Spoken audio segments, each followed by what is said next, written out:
नमस्कार, स्वागत आप सभी का डीडी न्यूज के इस खास बुलेटिन एक्सप्रेस 100 में, जहां हम आपके लिए लेकर आते हैं राजनीति, मनोरंजन, देश दुनिया, खेल और व्यापार जगत की सभी बड़ी खबरों को एक्सप्रेस यानी फटाफट अंदाज में। मैं हूं मुकुल शर्मा। तो आइए अब खबरों की शुरुआत करते हैं तेज रफ्तार से। केंद्रीय गृह मंत्री अमित शाह आज वामपंथी उग्रवाद पर एक समीक्षा बैठक की अध्यक्षता करेंगे। बैठक में नक्सल समस्या से प्रभावित राज्य शामिल होंगे।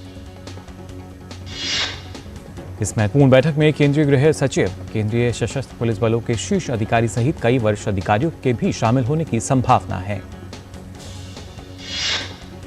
इस बैठक का उद्देश्य वामपंथी उग्रवाद प्रभावित राज्यों के विकास के लिए केंद्र सरकार की प्रतिबद्धता को पूरा करना है। वामपंथी उग्रवाद के खतरे से निपटने के लिए केंद्रीय गृह मंत्रालय साल 2015 से एक राष्ट्रीय नीति और कार्य योजना पर काम कर रहा है। इस नीति से वामपंथी हिंसा में कमी आई है। उपराष्ट्रपति जगदीप धनखड़ आज एक दिवसीय दौरे पर राजस्थान जाएंगे। उपराष्ट्रपति लक्ष्मणगढ़ में मोदी विज्ञान एवं प्रौद्योगिकी विश्वविद्यालय के छात्रों को संबोधित करेंगे। उपराष्ट्रपति जगदीप धनखड़ अपनी इस एक दिवसीय यात्रा में त्रिवेणी धाम, सांगली धुनी और वीर तेजाजी मंदिर भी दर्शन करेंगे। तेलंगाना में विधानसभा चुनाव को लेकर तैयारियां जोरों पर हैं। भाजपा के राष्ट्रीय अध्यक्ष जेपी नड्डा आज तेलंगाना के दौरे पर रहेंगे। जेपी नड्डा तेलंगाना में पार्टी की राज्य परिषद की बैठक में शामिल होंगे। आगामी चुनाव को लेकर जेपी नड्डा के दौरे को काफी खास माना जा रहा है। एनसीपी पर अधिकार को लेकर दिल्ली स्थित निर्वाचन आयोग के दफ्तर में आज एक महत्वपूर्ण सुनवाई होगी। शरद पवार और उनकी बागी हो चुके भतीजे अजीत पवार दोनों आयोग के सामने रखेंगे अपना अपना पक्ष। एनसीपी में बीती जुलाई महीने में हुआ था विभाजन। तब अजीत पवार और 8 एनसीपी विधायक एकनाथ शिंदे और देवेंद्र फडणवीस की सरकार में हो गए थे शामिल। चुनाव आयोग के पास ऐसे विवादों में निर्णय देने की है शक्ति। आयोग को 1968 के आदेश के तहत राजनीतिक दलों को पहचान देने और चिन्ह आवंटित करने का भी है अधिकार। सिक्किम में बादल फटने की वजह से तीस्ता नदी में अचानक आई बाढ़ के बाद से अब तक 19 लोगों की मौत हो चुकी है। 100 से अधिक लोग लापता। राहत एवं बचाव युद्धस्तर पर जारी। सिक्किम के मुख्य सचिव विजय भूषण पाठक ने कहा, लाचेन और लाचुंग में लगभग 3000 लोग फंसे हैं। सेना और वायुसेना के हेलीकॉप्टर की मदद से सभी लोगों को निकाला जाएगा। वहीं सिक्किम के राज्यपाल लक्ष्मण प्रसाद आचार्य ने सिंगताम में राहत शिविरों का दौरा किया। राज्यपाल ने अधिकारी और प्रभावित लोगों को तत्काल सहायता प्रदान करने का निर्देश दिया। सिक्किम सरकार ने पर्यटकों से राज्य में यात्रा न करने का आग्रह किया है। सरकार ने कहा कि स्थिति सामान्य होने तक पर्यटक अपने यात्रा कार्यक्रम को स्थगित कर दें। मुंबई के गोरेगांव में एक बहुमंजिला इमारत में आग लगने से 6 लोगों की मौत हुई। वहीं 2 लोगों की हालत गंभीर, घायलों को अस्पताल में इलाज चल रहा है। मुंबई पुलिस के मुताबिक करीब 30 लोगों को रेस्क्यू किया गया है। पुलिस के मुताबिक आग लगने के कारणों का अभी तक नहीं चल पाया है कोई पता। लोकसभा अध्यक्ष ओम बिरला आज 9वें G20 संसदीय अध्यक्षों के शिखर सम्मेलन P20 को लेकर एक प्रेस कॉन्फ्रेंस में सम्मेलन की जानकारी देंगे। P20 सम्मेलन 12 से 14 अक्टूबर तक चलेगा, जिसमें G20 देशों की संसद के अध्यक्ष और उनके साथ आए सांसदों के प्रतिनिधिमंडल शामिल होंगे। P20 सम्मेलन देश के नई संसद भवन में होगा, जिसके माध्यम से पूरा विश्व देश के नए संसद भवन से रूबरू होगा। केंद्रीय मत्स्य पालन, पशुपालन और डेयरी मंत्री परषोत्तम रुपाला ने 7 से 9 अक्टूबर 2023 तक तमिलनाडु और पुडुचेरी में सागर परिक्रमा चरण 9 का शुभारंभ करेंगे। इस दौरान केंद्रीय मंत्री मछुआरों से बातचीत करेंगे और प्रधानमंत्री मत्स्य संपदा योजना, मत्स्य पालन और एक्वाकल्चर इंफ्रास्ट्रक्चर डेवलपमेंट फंड तथा मछुआरों और लाभार्थियों के लिए राज्य की योजनाओं से संबंधित प्रमाण पत्र स्वीकृतियां भी वितरित करेंगे। सागर परिक्रमा केंद्र सरकार का एक महत्वपूर्ण आउटरीच कार्यक्रम है, जिसका उद्देश्य देश के संपूर्ण तटीय क्षेत्र में मछुआरों समुदाय तक पहुंचकर सरकार की विभिन्न योजनाओं और कार्यक्रमों के बारे में जागरूकता पैदा करना है। केंद्रीय सामाजिक न्याय और अधिकारिता मंत्री डॉक्टर वीरेंद्र कुमार हैदराबाद में दिव्यांगजन सशक्ति विभाग द्वारा आयोजित दिव्य कला मेले का उद्घाटन करेंगे। केंद्रीय आवासन और शहरी कार्य मंत्री हरदीप सिंह पुरी ने कहा कि वर्ष 2014 से हमारे शहरों और कस्बों के बदलाव के लिए 18 लाख करोड़ रुपए से अधिक का निवेश किया जाएगा। हरदीप पुरी ने कहा कि प्रधानमंत्री के दूरदर्शी नेतृत्व में सरकार ने शहरी स्थानीय निकायों को अधिक वित्तीय संसाधन और पहुंच प्रदान करने पर बल दिया है। केंद्रीय विज्ञान और प्रौद्योगिकी राज्य मंत्री डॉक्टर जितेंद्र सिंह ने कहा कि क्वांटम प्रौद्योगिकी अपनाने वाला भारत 7वां देश है। डॉक्टर जितेंद्र सिंह ने भावी स्टार्टअप उपक्रमों और अन्य नए प्रौद्योगिकी प्रयासों में संसाधन उपलब्ध कराने में मुख्य सहायक बने उद्योग जगत। गुजरात के मुख्यमंत्री भूपेन्द्र पटेल ने आज नई दिल्ली में vibrant Gujarat global summit VGSS 2024 के कर्टन रेजर कार्यक्रम में भाग लेंगे। भूपेन्द्र पटेल इस कार्यक्रम को संबोधित भी करेंगे। मध्य प्रदेश के मुख्यमंत्री शिवराज सिंह चौहान आज राज्य में कई परियोजनाओं का वर्चुअल उद्घाटन और शिलान्यास करेंगे। शिवराज विकास पर्व की भी शुरुआत करेंगे। तेलंगाना के मुख्यमंत्री के चंद्रशेखर राव आज रंगारेड्डी जिले में प्राथमिक से लेकर 10वीं कक्षा तक पढ़ने वाले सभी छात्रों को पौष्टिक भोजन प्रदान करने के लिए नई CM ब्रेकफास्ट योजना शुरू करेंगे। कावेरी जल विवाद मामले में अनाद्रुमुक आज राज्य के डेल्टा जिलों में तमिलनाडु और कर्नाटक की सरकारों के खिलाफ आंदोलन करेगी। बिहार में हुए जाति आधारित सर्वेक्षण की वैधता को चुनौती देने वाली याचिकाओं पर आज सुप्रीम कोर्ट सुनवाई करेगा। झारखंड के CM हेमंत सोरेन द्वारा भूमि घोटाले में ED के समन को चुनौती देने वाली याचिका पर झारखंड उच्च न्यायालय में आज सुनवाई होगी। दिल्ली की एक अदालत भाजपा सांसद ब्रजभूषण शरण सिंह के खिलाफ पॉस्को मामले को रद्द करने पर आज ले सकती है निर्णय। ऑनलाइन गेमिंग और सट्टेबाजी मोबाइल एप्लीकेशन महादेव का कथित समर्थन करने के आरोप में बॉलीवुड अभिनेता रणबीर कपूर की आज प्रवर्तन निदेशालय ED के सामने पेशी। पंजाबी गायक सिद्धू मूसेवाला की हत्या में कथित तौर पर शामिल गैंगस्टर सचिन बिश्नोई की पुलिस रिमांड आज हो रही है समाप्त।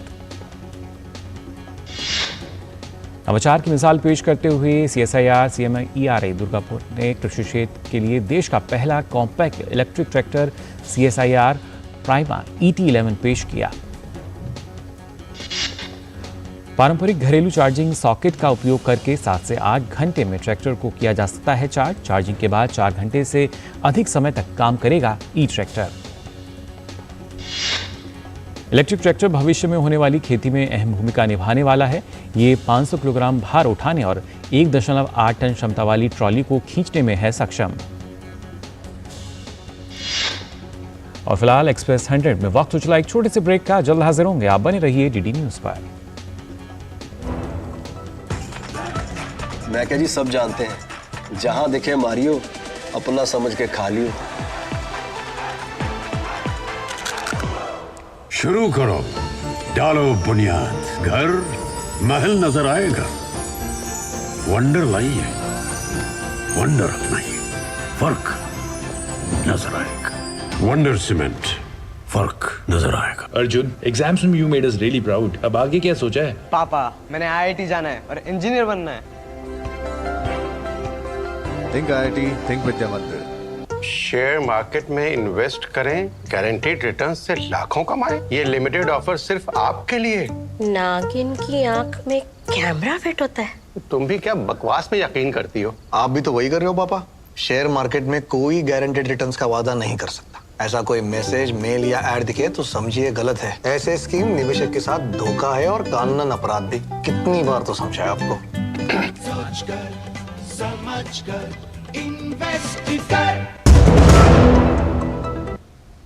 ब्रेक के बाद आप सभी का एक बार फिर स्वागत एक्सप्रेस 100 में। अब आइए खबरों की तरफ वापस लौटते हैं।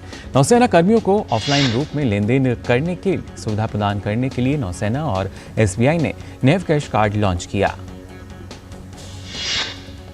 नेव कैश कार्ड ऑनलाइन और ऑफलाइन दोनों मोड में काम कर सकता है। इसे भारतीय नौसेना के एक अधिकारी द्वारा बनाया गया है और SBI द्वारा इसे लागू किया गया है। आज विश्व सेरेब्रल पॉल्सी दिवस है। दिवस सेरेब्रल पॉल्सी के बारे में जागरूकता बढ़ाने, इस स्थिति में पीड़ित लोगों को समर्थन करने और अधिक समावेश और समझ बढ़ाने के लिए एक मंच के रूप में कार्य करता है। विश्व सेरेब्रल पॉल्सी दिवस के अवसर पर आज राजधानी नई दिल्ली में एक कार्यशाला का आयोजन होगा। इसमें सेरेब्रल पॉल्सी से पीड़ित लोगों की चुनौतियों, आवश्यकताओं और सुविधाओं पर पैनल चर्चा की जाएगी। भारतीय रिजर्व बैंक आज द्विमासिक मौद्रिक नीति की घोषणा करेगा। बुधवार से शुरू हुए 3 दिवसीय द्विमासिक मौद्रिक नीति समिति की बैठक पर वित्तीय बाजार सहभागियों की नजर है। फिलहाल आरबीआई ने रेपो रेट में बदलाव के संकेत नहीं दिए हैं। अगर ऐसा होता है तो मकान और गाड़ी की बिक्री में तेजी जारी रहेगी। केंद्रीय वित्त मंत्री निर्मला सीतारमण ने कहा कि पिछले 23 वर्षों के दौरान 919 बिलियन अमेरिकी डॉलर के कुल प्रत्यक्ष विदेश निवेश में से 595.25 बिलियन अमेरिकी डॉलर बीते 9 वर्षों के दौरान आए हैं, जो कुल निवेश का 65% हैं। संयुक्त अरब अमीरात ने डिजिटल भुगतान और वित्तीय समावेशन को बढ़ावा देने के लिए भारत के साथ एक समझौते पर हस्ताक्षर किए हैं। भारतीय राष्ट्रीय भुगतान निगम की सहायक कंपनी NPCI अंतर्राष्ट्रीय भुगतान लिमिटेड और संयुक्त अरब अमीरात के केंद्रीय बैंक की अप्रत्यक्ष सहायक कंपनी अल इतिहाद पेमेंट्स ने ऐतिहासिक समझौता किया। भारतीय रिजर्व बैंक ने कहा है कि बिना दावे वाली राशि के बारे में जानकारी देने वाले उद्यम पोर्टल से 30 बैंक जुड़ चुके हैं। इससे लोगों को बिना दावे वाली राशि का पता लगाने के साथ उसके बारे में दावा करने में मदद मिलेगी।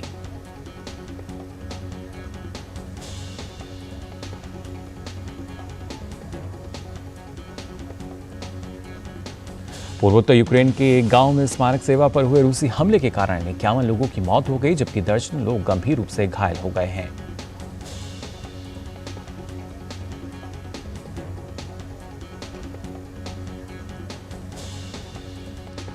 रूस यूक्रेन युद्ध शुरू होने के बाद यह पहला मौका है जब रूस के हमले में इतनी अधिक संख्या में निर्दोष नागरिकों की मौत हुई है। यूक्रेनी राष्ट्रपति जेलेंस्की ने रूस के हमले को मानवता के विरुद्ध बताते हुए इसकी कड़ी निंदा की है। मैक्सिको सीमा से अमेरिका में अवैध रूप से दाखिल हो रहे प्रवासियों को भारी संख्या को देखते हुए बाइडेन प्रशासन ने सीमा के कुछ चिन्हित क्षेत्रों में दीवार खड़ी करने का निर्णय लिया है।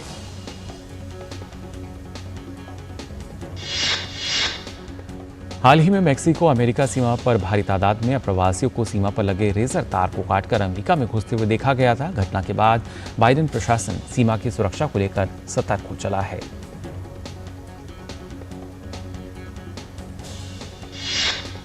नागोर्नो और काराबाख क्षेत्र में अजरबैजान द्वारा सैन्य कार्रवाई करने पर फ्रांस के राष्ट्रपति इमैनुअल मैक्रोन ने चिंता जाहिर की है। मैक्रोन ने अजरबैजान के इस कार्रवाई को अमानवीय बताते हुए अजरबैजान की निंदा की। इमैनुअल मैक्रोन ने कहा कि नागोर्नो काराबाख क्षेत्र में अजरबैजान अंतर्राष्ट्रीय कानून की धज्जियां उड़ा रहा है। अजरबैजानी सैनिक लोगों को जानबूझकर परेशान कर रहे हैं। पिछले कुछ वर्षों में चीन और अमेरिका के बीच लगातार बढ़ते तनातनी के बाद अब अमेरिकी राष्ट्रपति बाइडेन और चीनी राष्ट्रपति शी जिनपिंग की मुलाकात की खबरें हैं। वॉशिंगटन पोस्ट के अनुसार अगले महीने दोनों नेताओं के बीच एक बैठक हो सकती है। दोनों देशों के बीच हाल के वर्षों में तनावपूर्ण संबंध के बाद इस बैठक को राजनीतिक रूप से अहम माना जा रहा है। मैक्सिको के दौरे पर पहुंचे अमेरिकी राज्य सचिव एंटनी ब्लिंकन और अटॉर्नी जनरल मैरिक गारलैंड ने मैक्सिको के विदेश मंत्री से मुलाकात की। मुलाकात के बाद दोनों देशों के बीच कई मुद्दों पर चर्चा हुई।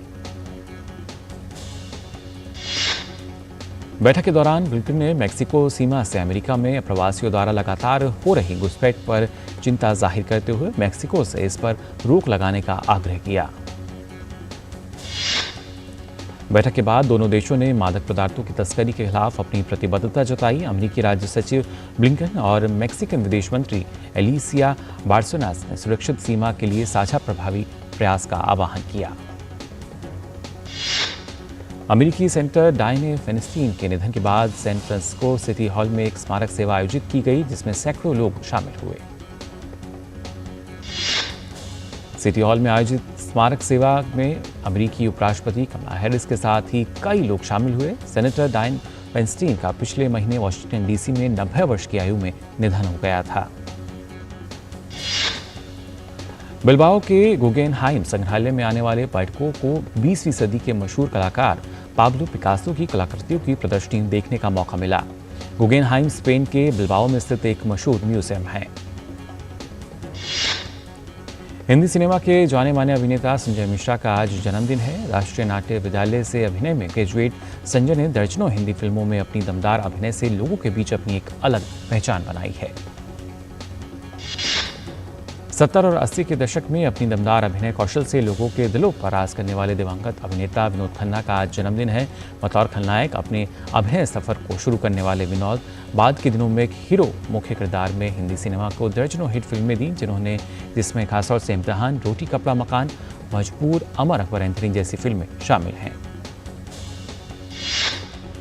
फिल्म दोनों से बॉलीवुड में डेब्यू कर रहे अभिनेता सनी देओल के बेटे राजवीर देओल की फिल्म की मुंबई में ग्रैंड सेनिंग की गई, जिसमें सलमान खान और आमिर खान के साथ कई सितारे नजर आए। अभिनेता दलपति विजय की बहुप्रतीक्षित फिल्म लियो का ट्रेलर लॉन्च किया गया है। हालांकि ट्रेलर के लॉन्च होते ही फिल्म विवादों में घिरती नजर आ रही है। दरअसल फिल्म की ट्रेलर लॉन्च पर पहुंचे विजय के प्रशंसकों पर चेन्नई के एक थिएटर में तोड़फोड़ करने का आरोप लगाया गया है। भारत में सफलता के बाद शाहरुख की फिल्म जवान अब मध्य पूर्व एशिया में भी धूम मचा रही है। फिल्म निर्माताओं ने सोशल मीडिया पर एक पोस्ट शेयर करते हुए बताया कि फिल्म ने इराक, ईरान, लेवेंट, यूएई और तुर्की में लगभग 33 करोड़ से ज्यादा की कमाई की है। वहीं अक्षय कुमार की फिल्म रानीगंज आज रिलीज हो रही है। फिल्म की कहानी भारत के चुनौतीपूर्ण बचाव अभियान में से एक रानीगंज के कोयला खदान में किए गए बचाव कार्यों पर आधारित है। बिग बॉस सीजन 11 से सुर्खियों में आई अभिनेत्री अर्शी खान जल्द ही आरती सिंह और गौरिका शर्मा स्टार शो श्रावणी में नजर आएंगी। मशहूर टीवी अभिनेता गुरमीत का एक वीडियो सामने आया है, जिसमें एक व्यक्ति की अचानक तबीयत बिगड़ जाने के बाद गुरमीत उसे सीपीआर देते हुए नजर आ रहे हैं। वीडियो में दिख रहा है कि अभिनेता लोगों से जल्द एम्बुलेंस बुलाने को भी कह रहे हैं। साउथ के बेहतरीन अभिनेता वेंकटेश और नवाजुद्दीन सिद्दीकी की नई फिल्म सिंथव की रिलीज डेट आ चुकी है। यह फिल्म अगले साल संक्रांति के मौके पर 13 जनवरी को रिलीज होगी। साउथ के मशहूर अभिनेता JR और डायरेक्टर प्रशांत नील एक पैन इंडिया फिल्म के लिए एक साथ आ रहे हैं। इस फिल्म की शूटिंग की शुरुआत अप्रैल 2024 से होगी। सुपरहिट फिल्म सन ऑफ सरदार के सीक्वल की तैयारी शुरू हो चुकी है। एक बार फिर मुख्य किरदार में अजय देवगन, वहीं विलन के किरदार में सनी देओल नजर आ सकते हैं। तेलुगु फिल्म देवरा में अभिनेता सैफ अली खान और अभिनेत्री जानवी कपूर नजर आएंगे। जूनियर NTR की आने वाली फिल्म देवरा 2 भागों में रिलीज होगी। और सिनेमाघरों के बाद अब गदर 2 OTT पर गदर मचाने के लिए तैयार है। आज से फिल्म OTT प्लेटफॉर्म ZEE5 पर इसका प्रीमियर होगा। फिल्म निर्माता और निर्देशक करण जौहर जल्द ही अपने मशहूर टीवी शो कॉफी विद करण के 8वें सीजन में नजर आएंगे। करण ने बताया कि 26 अक्टूबर से कॉफी विद करण की 8वें सीजन को प्रसारित किया जाएगा। फुकरे 3 और वैक्सीन मौत के साथ रिलीज हुई कंगना रनौत की फिल्म चंद्रमुखी 2 हिंदी भाषी बेल्ट में उम्मीद के मुताबिक खरा नहीं उतर पाई।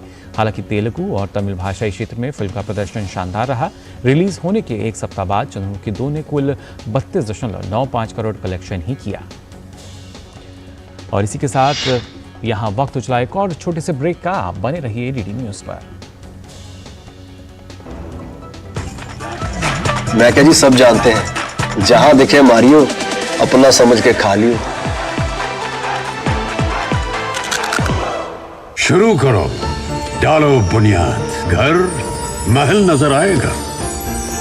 वंडर लाइए, वंडर नहीं, फर्क नजर आएगा।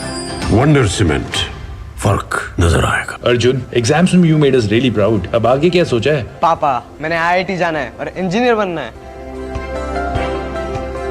थिंक IIT, थिंक विद्या मंदिर। ब्रेक के बाद आप सभी का एक बार फिर स्वागत एक्सप्रेस 100 में। और आइए अब खबरों के सिलसिले में आगे बढ़ते हैं। चीन के हांगझू में चल रहे 19वें एशियाई खेलों में भारतीय खिलाड़ियों का दमदार प्रदर्शन जारी है। आज पुरुष क्रिकेट के सेमीफाइनल मुकाबले में भारत और बांग्लादेश की टीम आमने सामने है। एशियाई खेलों में शानदार प्रदर्शन करते हुए महिला कबड्डी टीम ने फाइनल में प्रवेश कर लिया है। भारतीय महिला कबड्डी खिलाड़ियों ने नेपाल को हराकर फाइनल में अपनी जगह पक्की की। एशियाई खेलों में हॉकी के फाइनल मुकाबले में आज भारतीय पुरुष हॉकी टीम का सामना जापान से होगा। एशियाई खेलों में भारत ने 21 स्वर्ण सहित कुल 86 पदक अपने नाम कर लिए हैं। भारत पदक तालिका में चौथे पायदान पर है। वहीं मेजबान चीन इस बार भी पदक तालिका में शीर्ष पर बना हुआ है। एशियाई खेलों के 12वें दिन भारत ने स्वर्ण पदक की हैट्रिक पूरी की। भारत को आज आपको बता दें 12वें दिन 3 स्वर्ण सहित 5 पदक मिले। एशियाई खेलों में तीरंदाजी में ज्योति सुरेखा, पी गोपीचंद और परनीत कौर ने महिला कंपाउंड टीम स्पर्धा में स्वर्ण पदक जीतने में सफलता पाई। भारतीय तीरंदाज महिलाओं ने फाइनल में चीनी ताइपे को कड़े संघर्ष में 230-229 से हराकर स्वर्ण पदक अपने नाम करने में सफलता अर्जित की। महिलाओं के बाद भारतीय तीरंदाजी पुरुष कंपाउंड टीम ने भी स्वर्ण पदक जीतने में सफलता पाई। तीरंदाज ओजस देवताले, अभिषेक वर्मा, प्रथमेश जावकर की तिगड़ी ने गोल्ड पर कब्जा किया। पुरुष कंपाउंड टीम ने दक्षिण कोरिया को 235-230 के अंतर से हराकर यह स्वर्ण पदक अपने नाम किया। इससे पहले भारतीय पुरुष कंपाउंड टीम ने सेमीफाइनल में चीनी ताइपे को हराया था। स्क्वैश में भारत को मिश्रित युगल में स्वर्ण पदक हासिल हुआ। भारत की दीपिका पालिकल और हरिंदर पाल संधू की जोड़ी ने देश के लिए स्वर्ण पदक जीता। भारतीय जोड़ी ने फाइनल में मलेशिया की जोड़ी को 2-0 से हराया। स्क्वैश में पुरुष एकल के फाइनल में सौरभ घोषाल को हार का सामना करना पड़ा। उन्हें रजत पदक से ही संतोष करना पड़ा। सौरभ घोषाल 2006 से एशियन गेम्स में लगातार 5 व्यक्तिगत पदक जीतने वाले पहले भारतीय स्क्वैश खिलाड़ी बन चुके हैं। वहीं कुश्ती में भारत की पहलवान अंतिम पंघल ने कांस्य पदक हासिल किया। रेपचेज मुकाबले में अंतिम ने महिलाओं के 53 किलोग्राम भार वर्ग में मंगोलिया की पहलवान को हराया। पीवी सिंधु का एशियन गेम्स का सफर क्वार्टर फाइनल में ही खत्म हो गया। सिंधु को चीन की हे बेंगजियाओ ने 47 मिनट में ही 16-21, 12-21 से हराया। भारतीय महिला हॉकी टीम को एशियाई खेलों के सेमीफाइनल में चीन के हाथों हार का सामना करना पड़ा। चीन ने भारत को 4-0 से मात दी। भारतीय टीम अब कांस्य पदक के लिए जापान या दक्षिण कोरिया से खेलेगी। भारतीय पहलवान नवीन को पुरुषों के ग्रीको रोमन 130 किलोग्राम भार वर्ग के मुकाबले में हार का सामना करना पड़ा। कांस्य पदक के इस मैच में नवीन को दक्षिण कोरिया के पहलवान ने 5-1 से हराया। भारतीय पहलवान पूजा गहलोत को हार का सामना करना पड़ा है। महिलाओं की 50 किलोग्राम फ्री स्टाइल कुश्ती के कांस्य पदक मैच में उज्बेकिस्तान की पहलवान अंतरिक्ष क्यूनीमेजाफ ने पूजा गहलोत को 9-2 से हराया। भारतीय पहलवान मानसी का 19वें एशियाई खेलों में सफर समाप्त हो गया। महिलाओं के 57 किलोग्राम कांस्य पदक के मुकाबले में मानसी को उज्बेकिस्तान की लेलोखोन सोबिरोवा ने हराया। आईसीसी क्रिकेट विश्व कप के दूसरे मुकाबले में आज नीदरलैंड्स और पाकिस्तान की टीम आमने सामने होंगी। ये मैच हैदराबाद में खेला जाएगा। वहीं कल खेले गए टूर्नामेंट के पहले मुकाबले में न्यूजीलैंड ने गत विजेता इंग्लैंड को 9 विकेट से हराकर अपने अभियान की शानदार शुरुआत की। इंग्लैंड के खिलाफ मैच में न्यूजीलैंड ने टॉस जीतकर पहले गेंदबाजी करते हुए 50 ओवर में 9 विकेट पर 282 रन बनाए। न्यूजीलैंड ने 36.2 ओवर में 1 विकेट पर 283 रन बनाकर मैच अपने नाम कर लिया। तो एक्सप्रेस न्यूज में फिलहाल इतना ही। मुझे दीजिए अनुमति। नमस्कार।